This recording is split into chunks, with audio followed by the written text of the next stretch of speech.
The problem with democratic politics is, and spin and 24-hour news and whatever, the person who inevitably comes to lead the country, and I think that questioner had it right, is going to have to reflect the strength of belief in the country itself. So if you went around, like Christopher, bagging all the churches and anyone who believed, I think it'll be a long time before that happens, and I would be very surprised if it ever did happen.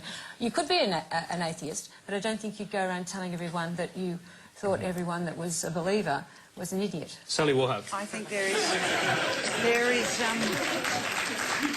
I think there's just no way the United States... Again, scant applause for a cheap point. It's encouraging. I think that there is no way the United States would elect a president who was not a practising Christian of some sort in my lifetime. I just cannot see it. I mean, interestingly, they were ready to elect a woman, and I think they would have if there hadn't have been an Obama there, but there's just no way.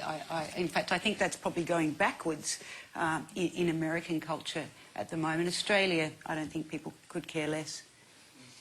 Christopher. Well, my only point would be, I'll make a quick point about the United States. It's a good thing that atheists are not banned from holding the office, because we would have missed Mr. Lincoln, for example. And in my opinion, Mr. Jefferson and one or two other people probably worth having. But as late as in England, the life of James Stuart Mill, in America, the life of Benjamin Franklin, there were quite well-known, publicly, you'd think, secure, confident, professional thinkers who didn't think it was advisable to let people know what they thought in public, because that's how dangerous it could be in a pious regime. And it seems that, and all people of faith can apparently congratulate themselves upon it, that faith still demands professions of faith by people who don't hold it, that are by definition hypocritical. So congratulations to religious opinion for bringing that beautiful thing about in what's supposed to be a secular democracy.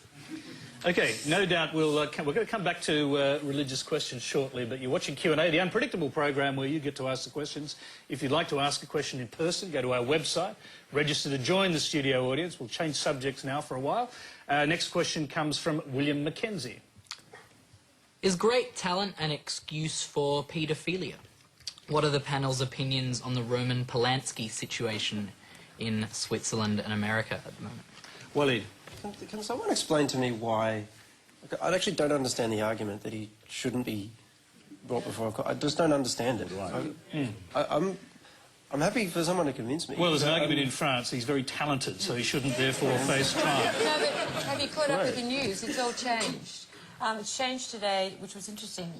The French have backed off. Hillary Clinton has said it's a legal matter. The Polish leader, I think, has backed off, even though he's married to someone who's supporting Polanski. And a Hollywood serious communicator has a blog or something where the anti-Polanski responses are running 100 to 1, and the New York Times has come out and argued against him, which is an interesting phenomenon. So maybe it's changing. Can I say I don't know why it would be interesting. I mean, I just can't believe they wouldn't argue that he should be tried. I was reading his autobiography last night, and Polanski's account of, making love to this young woman on Jack Nicholson's couch. It was just So why has it taken so long? That's a reason. That's where the talent comes in. Yeah. Rem arcu tetagistes, they say in Latin. You touch the point of the needle. He's already had the rewards of being talented. 30 years on the lam after, I'll say it directly, fornicating with and sodomizing a 13-year-old to whom he had given narcotics to lull her. Now, excuse me, we do have our standards, even those of us who don't believe we're being supernaturally superhuman. Although the really sad thing is that this woman has come out and said that the trial by media that she's going to have to endure in this is she believes will be worse than the actual crime, which is it's a really sad and terrible tale. But that's his fault too. That's absolutely it is, and he still needs to be tried. But it's awful that she's going to have to suffer. So she doesn't want it to define her whole life, and yet he has to be tried. But it was his lawyers that brought this back into the arena, and so in a sense this has been all brought about because late last year his lawyers tried to get through a loophole in the law to have his charges dropped, and of course that then set the prosecution out and running. Can I make a point and a sort of admission here? And I'm almost surprised. I'm almost surprised by the admission, which is that. Well, it's a simple one, really. That I've actually been to see several of his films in that period. I've watched others on DVD, and when you think about it carefully, is that somehow supporting it? You mean we'd have been deprived of the films if he'd been nabbed in the first place? No, not at all. I'm simply saying I wonder why I didn't think about this at the time. Oh, well, because we're all capable of keeping 2 sets of books. I mean, that's part of our nature. Well, I can see that I'm not the only one.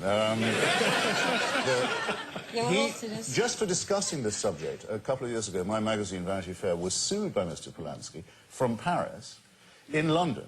Not in America, where he thought the jurisdiction would be easier on him. He didn't even have to appear in person, because he thought that might be risky. He made a video deposition.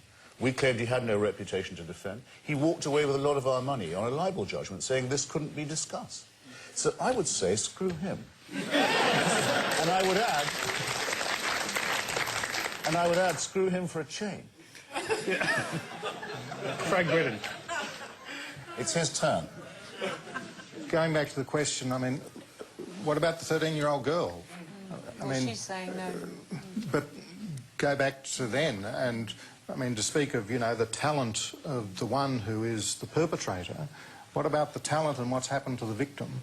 And what the law's got to be about is protecting the victim, whether or not she's talented. And if the perpetrator be talented, well, it counts for nothing. That's what justice, according to law, has to be about. Although, sadly, you know, the stuff-up of this means that it hasn't protected her at all. It's gone on for 35 years, and it could have all been over. There's a broader point as well. It's not about the Polanski case, and this is where I get in my lawyer mode. It's about the integrity of the justice system. You cannot, I think, as a justice system, tolerate or reward someone just because they managed to get away with it for 30 years and say, oh, it was a long time ago. Well, no. There is a reason that the criminal law doesn't have a statute of limitations that applies to it by and large. And that is because we deem crime to be of such significant import that it must be punished irrespective of what time has elapsed between the commission of the offence and the finding of the offender. There is, imagine what we would say if it was a bishop. Well, of course. But I just cannot... Probably what everyone on the panel actually has been saying. So, you're watching Q&A, the live and interactive forum where you ask the questions. Our next question comes from Bazda Yildiz. Why is it that the Islamic country, Iran, is the threat to the peace in the world and not the Zionist? Is it America's support of Israel? Well, hundreds of people are getting killed in Gaza and West Bank every day. With the support of America. The Israel-Palestinian war has been going on for 61 years, and we are not actually looking at what is actually happening, and we're fearing about what is not happening. We're fearing about something that hasn't happened. Okay, Sally Warhart, do you want to pick that up?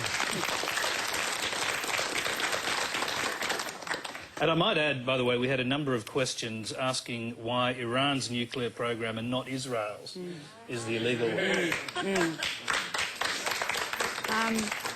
Look, this is it's a tragedy. I think with Israel and Palestine, it's something where it almost takes half an hour to sort out what has to happen. You know, the Palestinians need a state. Israelis need to feel secure. But it feels like it's just so far away. I think that part of the problem is obviously the delicacy of the Israeli coalition. I mean, I don't know, beyond what I've just said, that it's simple what has to happen, but how you make it happen and how